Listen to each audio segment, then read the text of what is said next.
ইরানকে কোনোভাবেই বাগে আনতে না পেরে ইরানের বিরুদ্ধে কোন ধরনের শাস্তিমূলক ব্যবস্থা নেওয়া যায় সেই ব্যাপারে মতামত জানতে চেয়ে মার্কিন সেনাবাহিনীর হাইকমান্ড থেকে বিভিন্ন কমান্ডারের কাছে ইমেইল পাঠানো হয়েছে। এখানে মতামত চাওয়া হয়েছে কোন ধরনের আনকনভেনশনাল পদ্ধতিতে ইরানকে শাস্তি দেওয়া যায়। এর মানে কি পেছনে পরমাণু হামলার কথা লুকিয়ে আছে কিনা। এদিকে ইরানের দক্ষিণাঞ্চল দিয়ে যাতে মার্কিন বাহিনী বা ইসরায়েলি বাহিনী ইরানে কোনো রকমের স্থল অভিযান চালাতে না পারে সে ব্যাপারে ইরানের আইআরজিসি স্থল মহড়া চালিয়েছে এবং এই মহড়ায় নতুন আশা অস্ত্র ব্যবহার করা হয়েছে। এই নতুন আশা অস্ত্র মানে কি সেটার একটা ব্যাখ্যা প্রয়োজন। এদিকে আরো খবর পাওয়া যাচ্ছে যে ইরানের কাছ থেকে চীন ড্রোনের প্রযুক্তি নিয়েছে, ব্যাপকভাবে সেই ড্রোন উৎপাদন করবে। বিনিময়ে ইরানকে চীন যুদ্ধ বিমান এবং বিভিন্ন ধরনের অস্ত্র সামগ্রী দিচ্ছে। তার মানে কি চীন বলছে তারা ইরানকে অস্ত্র দিচ্ছে না, আমেরিকা অভিযোগ করছে, বাস্তবতা কি? এদিকে গত 24 ঘন্টায় সৌদি আরবের পররাষ্ট্রমন্ত্রী দুইবার ইরানের পররাষ্ট্রমন্ত্রীর কাছে ফোন করেছেন। তার মানে সৌদি আরব এখন বিশেষ একটা ভূমিকায় আছে, এটা মোটামুটি ধরে নেওয়া যায়। এদিকে ইরাকের কুর্দিস্তান অঞ্চলে ইরানের সামরিক বাহিনী স্থল অভিযান চালিয়েছে। সেখানে বিচ্ছিন্নতাবাদী কুর্দি বেশ কয়েকজন নেতাকে হত্যা করা হয়েছে এবং অনেককে আটক করা হয়েছে। ইরানকে বাগে আনতে পারছেন না আমেরিকা। আপনারা তো সবাই দেখছেন আজকে 5 মাসের বেশি হয়ে গেছে ইরানের বিরুদ্ধে যুদ্ধ করছে ইসরায়েল এবং আমেরিকা, যেখানে একা ইসরায়েলের বিরুদ্ধেই যুদ্ধ করার সাহস অনেকে দেখায় না, আর আমেরিকার দিকে তো স্যালুট মেরে চলে, সবাই সালাম দিয়ে চলে। যুদ্ধ করা তো পরে কথা, এ চিন্তাও করে না। সেই জায়গায় ইরান, আমেরিকা এবং ইসরায়েল যৌথ বাহিনীর বিরুদ্ধে লড়াই করছে আজ 5 মাসের বেশি সময়। বাস্তবতা হচ্ছে আজ পর্যন্ত আমেরিকা বা ইসরায়েল ইরানকে এমন কোনো পজিশনে নিয়ে যেতে পারেনি যেখান থেকে ইরানের পরাজয় স্পষ্ট হয়ে ওঠে, অথবা তারা সারেন্ডার করে, অথবা তাদের দাবি মেনে নিয়ে চুক্তি করতে বাধ্য হয়। এগুলো তো ঘটেনি, বরং এমনও তারা করতে পারছে না যে চুক্তির জন্য তারা অনেক চাপাচাপি করছে, অনেক দেশের লোকজনকে ডিপ্লোম্যাটিক প্রসেসে যুক্ত করেছে। বাট ইরান বলছে no no no discussion with USA, কোনো আলোচনা আমেরিকার সাথে হবে না এবং কোনো চুক্তি হবে না। কারণ চুক্তি তারা করবে ফর দ্য টাইম বিং, তারা বিশেষ সুবিধা নেবে, আবার চুক্তি ভাঙবে। এই চুক্তি ভাঙার সুযোগ আর আমরা তাদেরকে দেব না। এখন চুক্তি করার সুযোগ না, চুক্তি ভাঙার সুযোগ দিতে চায় না আমেরিকাকে ইরান। এটা ইরানের অবস্থান এবং সেই কারণে খুব ক্যাটাগরিক্যালি পরিষ্কার করে বলা হয়েছে ইরানের পররাষ্ট্র মন্ত্রণালয় থেকে যে হরমুজ প্রণালী নিয়েও ওমানের সাথে যে আলোচনা চলছে, এই আলোচনাটা বেসিক্যালি ওমান এবং ইরানের মধ্যকার আলোচনা। এই আলোচনায় আমেরিকার কোনো স্থান নেই, আমেরিকার কোনো পরশ নেই, কোনো অংশ নেই তার। অর্থাৎ এই আলোচনার মধ্য দিয়ে এমন কোন খবর যদি কেউ দিতে চায় যে হরমুজ প্রণালী খুলে দিয়েছে, এখন সবাই চলাচল করতে পারবে, আমেরিকার জন্য হরমুজ প্রণালী খোলা, এই সমস্ত না, শুধু ইরান এবং ওমানের ব্যাপার। আমি দুপুরে ভিডিওতে বলেছি ইরান এবং ওমানের ব্যাপারটা কি। যাই হোক, সেক্ষেত্রে ইরানকে কোনো মতেই তারা বাগে আনতে পারছে না, পরমাণু কর্মসূচি, না সরকার পরিবর্তন, না ক্ষেপণাস্ত্র কর্মসূচি, কোনো কিছুই না। এখন যেটা একদম টোটালি তাদের এজেন্ডার বাইরে ছিল সেটা এখন মূল এজেন্ডা হয়ে দাঁড়িয়েছে হরমুজ প্রণালী। সেই হরমুজ প্রণালী খুলে দেবে, এই ব্যাপারে আলোচনা করতে ডাকে, ইরান বলে নো আলোচনা, কোনো আলোচনা নেই। এই জায়গায় আমেরিকা ভয়ঙ্কর মুশকিলে পড়ে গেছে। তারা সব রকমের যুদ্ধের ট্যাকটিস কৌশল তারা অবলম্বন করে ইরানের উপর হামলা চালিয়েছে।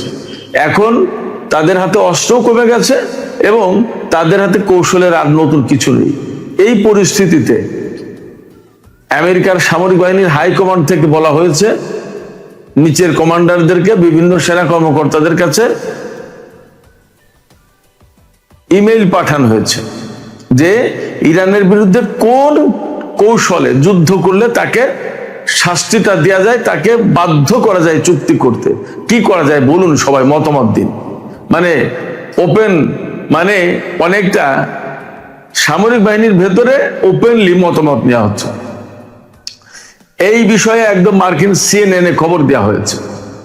এটা আমি বানিয়ে বলছি না, মার্কিন টেলিভিশন চ্যানেল CNN তার যে ওয়েবসাইট, সেই ওয়েবসাইটে খবরটা আমি দেখলাম। সেখানে বলা হচ্ছে, কোন সেনা কর্মকর্তা বলেছেন, মন্তব্য করেছেন যে এই ধরনের মতামত নেওয়ার ঘটনা একটা নজিরবিহীন ঘটনা, এর আগে কখনো এরকম হয়নি। তার মানে আমেরিকা যেখানে যায় সেখানে তো বোমা মেরে উড়িয়ে দিয়ে সব সাফ করে দেয়, দখল ক্লিয়ার। ইরানের মধ্যে এরকম গ্যাড়া কলে তো পড়েনি কোনো জায়গায়, যার কারণে এই ধরনের মতামত নেওয়ার আর প্রয়োজন হয়নি তখন। এখন ডোনাল্ড ট্রাম্প, পেন্টাগন, যুদ্ধমন্ত্রী পিট হেগসেট সবাই কিন্তু তাদের কৌশল মতো, মার্কিন সেনা কমান্ডাররা তাদের সবাই তাদের কৌশল মতো ইরানের বিরুদ্ধে যুদ্ধ করেছে, কিন্তু লাভ কিছু হয়নি। পর্যন্ত তারা ইরানকে এমন পর্যায়ে নিতে পারেনি যেখান থেকে ইরান বলতে বাধ্য হয় যে ঠিক আছে, আসুন আমরা আলোচনা করি এবং আমরা একটা চুক্তি করি। ভয়াবহ বিপদে পড়েছে আমেরিকা। তারা বিপদে পড়েছে, তারা হামলা চালাতে গিয়ে হামলা থামিয়েছে, কিন্তু এর মানে এই নয় যে আমেরিকা ইরানের বিরুদ্ধে আর হামলা চালাবে না। তারা একদম ভালো হয়ে গেছে বা সমস্ত সবকিছু মিটমাট করে চলে যাচ্ছে, নট দ্যাট। তারা কিন্তু পাকে পাকে আছে। তারা কোন ফাঁকে হামলা চালাতে পারলে ইরানকে পর্যুদস্ত করতে পারে সেই চেষ্টাই করছে। আমি কয়েকদিন আগে থেকে বলে আসছি, এবং সেই কারণে কিন্তু এই যে খোঁজ করা হচ্ছে যে কোন কৌশলে যুদ্ধ করলে, কোন ভাবে হামলা করলে তাকে শাস্তি দেওয়া যায়। সেই জন্য তাদের প্ল্যান তারা ঠিকই ঘোরাচ্ছে ফিরাচ্ছে, এটা ইরান খুব ভালোভাবে বোঝে, জানে। সেই জন্য তাদের প্রস্তুতি তো সব আছেই। এপাশে ইরানের যে দক্ষিণ অঞ্চল, উপকূলীয় অঞ্চল যেটা, এই অঞ্চলে মহড়া চালিয়েছে গতকাল পরশু বা আজকে ইরানের সামরিক বাহিনী, IRGC স্থলবাহিনী। এই মহড়ায় তারা নতুন আসা অস্ত্র ব্যবহার করেছে। এখন এই নতুন আসা অস্ত্র মানে কি? নতুন আসা অস্ত্রের মানে হচ্ছে প্রধানত একটা, সেটা হচ্ছে চীন থেকে ইরান বিপুল পরিমাণে অস্ত্র পেয়েছে। এটা মোটামুটি বিপুল ভাবে বিভিন্ন সামাজিক মাধ্যমে এসছে। এটা ইরান এবং চীন কারো পক্ষ থেকে বলার কথা না। আমেরিকা অভিযোগ করেছে, চীন নর্মালি অস্বীকার করেছে। বাট যে অস্ত্র এসেছে তার ভিতরে কাঁধে রেখে ফায়ার করা মিসাইল সিস্টেম আছে, এরপরে আরো বিভিন্ন ধরনের অস্ত্র আছে। কোন জায়গায় এমন বলা হচ্ছে এইরকম ক্ষেপণাস্ত্র এসে পৌঁছেছে চীন এবং রাশিয়া থেকে, যে ক্ষেপণাস্ত্র পরমাণু ওয়ারহেড বহন করতে পারে, এবং তার পরীক্ষা চালিয়েছে ইরান। জানি না সত্য মিথ্যা, নানান খবর বের হয়, যুদ্ধের সময় কত কিছু হয়। এবং সেই ক্ষেপণাস্ত্র ইউরোপের কেন্দ্রস্থল ব্রিটেন এবং আমেরিকা টাচ করতে পারে। সত্য মিথ্যা জানি না, এরকম খবর বলা হচ্ছে। তবে ইরান যে চীন থেকে সাম্প্রতিক সময়ে বিপুল অস্ত্র পেয়েছে কথা সত্য, এবং সেই অস্ত্রগুলোই IRGC অনেক কিছু ব্যবহার করেছে, মানে সেইগুলো নিয়ে মহড়া দিয়েছে উপকূলীয় অঞ্চলে। তাতে বোঝা যায় যে ইরানও বসে নেই। আমেরিকা যে অ্যাঙ্গেলে, যে কৌশলে যুদ্ধ করতে চাবে ইরানের বিরুদ্ধে, সেই কৌশলে, সেই অ্যাঙ্গেলে ইরান জবাব দেওয়ার প্রস্তুতি নিয়েছে বা নিচ্ছে। আমি সবসময় এই কথাটাই বলে আসছি। আমি একটা এপিসোড করেছিলাম, নিঃশব্দদের মনে থাকার কথা, যে আমেরিকা যদি ডালে ডালে থাকে তাহলে ইরান থাকে পাতায় পাতায়। অর্থাৎ আমেরিকা কোন কৌশল হচ্ছে তার এক ধাপ আগে গিয়ে, দুই ধাপ আগে গিয়ে সেই কৌশলটা মোকাবেলা বা ব্যর্থ করার জন্য যা করা দরকার সেটা করে ফেলে ইরান। এটা ইরান, তা না হলে ইরান টিকে থাকতে পারতো না। This is reality. এই বাস্তবতা অস্বীকার করার কোনো মানেই নেই।